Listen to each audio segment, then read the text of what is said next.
मुझसे अक्सर लोग सवाल करते हैं कि माइंड की पावर को कैसे बढ़ाया जा सकता है। किस तरह मैंने वीडियो वीडियो एडिटिंग और दूसरी स्किल्स इतनी जल्दी कैसे सीख ली। या कोई भी इंसान कोई भी स्किल जल्दी कैसे सीख सकता है।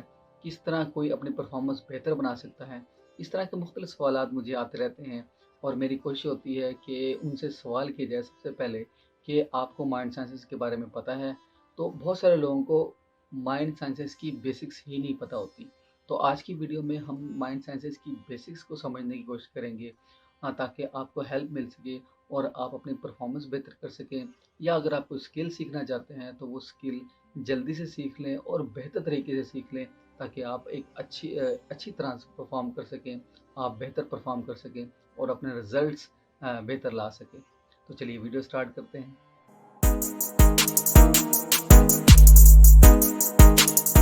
अस्सलाम वालेकुम। मेरा नाम है बुरेर अली हुसैन और मैं हूं NLP certified, fourth dimension certified और रैकी मास्टर। और आज हम बात कर रहे हैं कि आप अपनी परफॉर्मेंस कैसे बेहतर बना सकते हैं किसी स्पेसिफिक एरिया में या जनरली। आप कोई स्किल कैसे बेहतर बना सकते हैं, इसी नई स्किल को कैसे सीख सकते हैं थ्रू माइंड साइंसेस। क्योंकि ये चैनल है ही माइंड साइंसेस के बारे में, तो मैं आपको माइंड साइंसेस के ज़रिए बताऊँगा कि आप अपने आप को बेहतर कैसे बना सकते हैं। मुझसे अक्सर लोग सवाल करते हैं कि स्किल कैसे बेहतर बनाई जाए, परफॉर्मेंस कैसे बेहतर बनाई जाए और मुख्तलिफ सवालात करते हैं। तो मेरा उनसे पहला सवाल ये होता है कि आप माइंड साइंसेस के बारे में जानते हैं।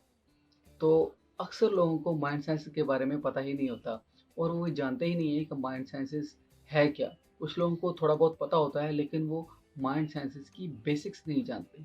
माइंड साइंसेस की बेसिक्स जानने के लिए सबसे पहले आपको जो चीज़ सीखनी है, जो चीज़ अंडरस्टैंड करनी है, वो है थिंकिंग। जी हाँ, मैं बात कर रहा हूँ सोच की, मैं बात कर रहा हूँ सोचने की। आप ये कहेंगे कि मैं तो हर वक्त ही सोचता हूँ और साइंटिस्ट के मुताबिक 60,000 से लेकर 90,000 तक की मुख्तलिफ सोचें आप एक दिन में सोचते हैं। तो जब हर इंसान सोचता है, हर जिंदा इंसान कुछ ना कुछ सोच रहा होता है, तो मैंने ये क्यों कहा कि माइंड साइंसेस को अगर आपने समझना है तो आपने स्टार्ट करना होगा थिंकिंग से।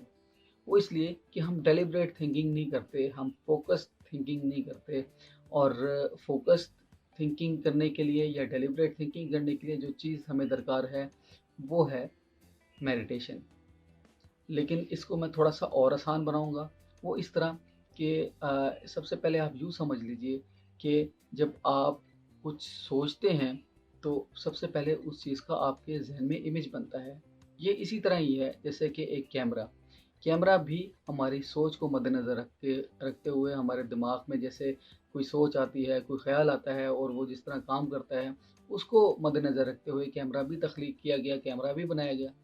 तो हमारे माइंड में कोई चीज़ जब आती है या हमें कोई ख्याल आता है तो वो इमेजेस में ज़्यादातर काम कर रहा होता है। हम किसी चीज़ की इमेज को किसी चीज़ को सोचते हैं तो उसकी इमेज हमारे जहन में बनती है।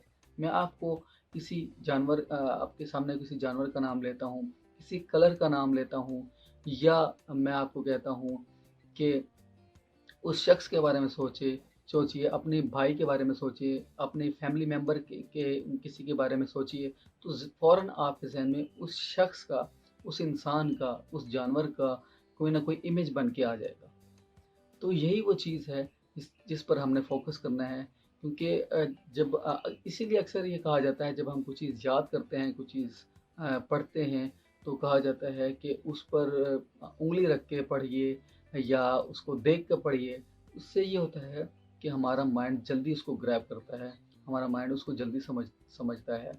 हाँ, वॉइस क्वालिटी, आपकी आवाज़, लफ्ज़ों को चुनाव, वो भी बड़ा असर करता है, लेकिन इमेजेस का ज़्यादा असर होता है। और यही वजह है कि आजकल की इंटरनेट की दुनिया इतनी मकबूल हो गई है, यूट्यूब इतना मकबूल है, वो इसी वजह से, क्योंकि हमें हर चीज़ नज़र आ रही होती है, हमें विजुअल्स नज़र आ रहे होते हैं, हमें कलर्स नज़र आ रहे होते हैं, जो कि हमारे माइंड जिसको हमारा माइंड जल्दी कबूल करता है, जल्दी एक्सेप्ट करता है और जल्दी उसको समझ लेता है।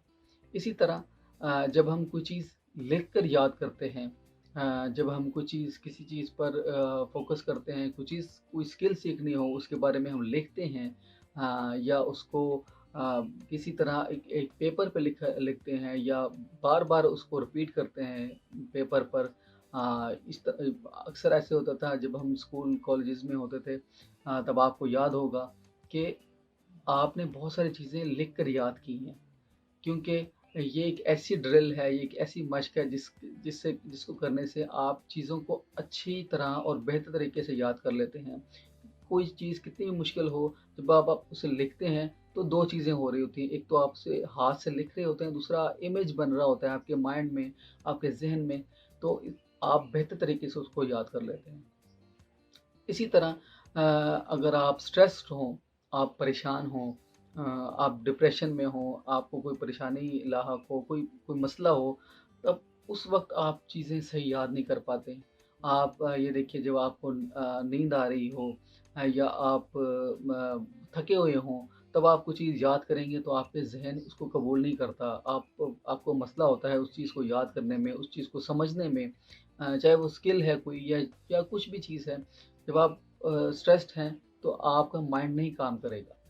तो यस, डिस्ट्रेस्ड होना और कंफर्टेबल होना भी बहुत ज़रूरी है। अगर आपने कोई स्किल सीखनी है या कोई चीज़ सीखनी है या कहीं आगे बढ़ना है, तो उसके लिए आपको बहुत ज़रूरी है कि आप स्ट्रेसफुल ना हों, आप परेशान ना हों। और तो ये भी एक बहुत बड़ा और बहुत अहम आंसर है, इसको आप ज़हन में ज़रूर रखिए कि जब भी आप कोई नई स्किल सीख रहे हों, तब आप स्ट्रेस ना हों, तब आप परेशान ना हों। तो अब मैंने आपको 3 चीज़ें बताई। एक तो ये बताया कि आपने स्ट्रेसफुल नहीं रहना, आपने कंफर्टेबल रहना है, पुरसुकून रहना है। दूसरा मैंने ये बताया कि लिख कर भी चीज़ें याद की जा सकती हैं, लिख कर भी स्किल को बेहतर बनाया जा सकता है या कोई नई स्किल सीखी जा सकती है। और तीसरा मैंने ये बताया कि इमेजेस में वर्क करता है आपका माइंड। अगर आपने अपने माइंड को कोई नई चीज़ सिखानी है, कोई नई चीज़ बतानी है, तो उसको इमेजेस दिखाइए, उसको कलर्स दिखाइए, ताकि वो बेहतर तरीके से याद कर सके, बेहतर तरीके से परफ़ॉर्म कर सके, कोई नई स्किल सीख सके। इसके अलावा अगर आप कोई चीज़ मैनिफेस्ट करना चाहते हैं, यानी कि कोई चीज़ एग्ज़िस्ट नहीं करती आपकी लाइफ़ में, उसको आप अपनी लाइफ़ में इंक्लूड करना चाहते हैं, कोई ऐसी स्किल जिसका आपसे ताल्लुक ही नहीं है, फॉर एग्ज़ाम्पल कोई करियर चेंज करना चाहता है, तो ज़ाहिर है उसे बिल्कुल नई स्किल सीखनी होंगी, नया तरीका इख्तियार करना होगा, नए तरीके से रिएक्ट करना होगा, नई चीज़ें समझनी होंगी। तो उसके लिए आपको कुछ स्किल्स लाज़मी सीखनी होंगी। तो अगर आप उसका जो आसान तरीका है वो ये है कि ये जो मैंने 3 चीज़ें बताई, इस पर वर्क कीजिए। और इसके साथ-साथ अगर आप इसको और इसमें महारत लाना चाहते हैं, तो मैंने कुछ कोर्सेज़ बनाए हैं जो कि उर्दू में भी अवेलेबल हैं और इंग्लिश में भी अवेलेबल हैं। उसके लिंक्स मैं डिस्क्रिप्शन में डाल दूँगा, वहाँ से आप एक्सेस कर सकते हैं और सीख सकते हैं। उनमें विजुअलाइज़ेशन का कोर्स भी अवेलेबल है, जर्नलिंग से रिलेटेड भी कोर्स अवेलेबल है और अ, हाउ टू रिड्यूस स्ट्रेस, इससे भी एक कोर्स अवेलेबल है, जो कि आप सीख कर आप बेहतर परफ़ॉर्म कर सकते हैं, कोई नई स्किल सीख सकते हैं और एक अच्छे अच्छे शहरी बनकर उभर सकते हैं। तो ये थी आज की वीडियो। उम्मीद है आपको पसंद आई होगी। कोई क्वेश्चन हो तो ज़रूर कीजिएगा और कोई सजेशन हो तो वो भी बताइएगा। इसके साथ-साथ अगर आप मुझसे कनेक्ट होना चाहते हैं तो फ़ेसबुक या इंस्टाग्राम पर मैं ज़्यादा एक्टिव होता हूँ, तो इंस्टाग्राम पर आप मुझसे कनेक्ट हो सकते हैं। अगले किसी अच्छी वीडियो तक के लिए मुझे इजाज़त दीजिए। अल्लाह हाफ़िज़।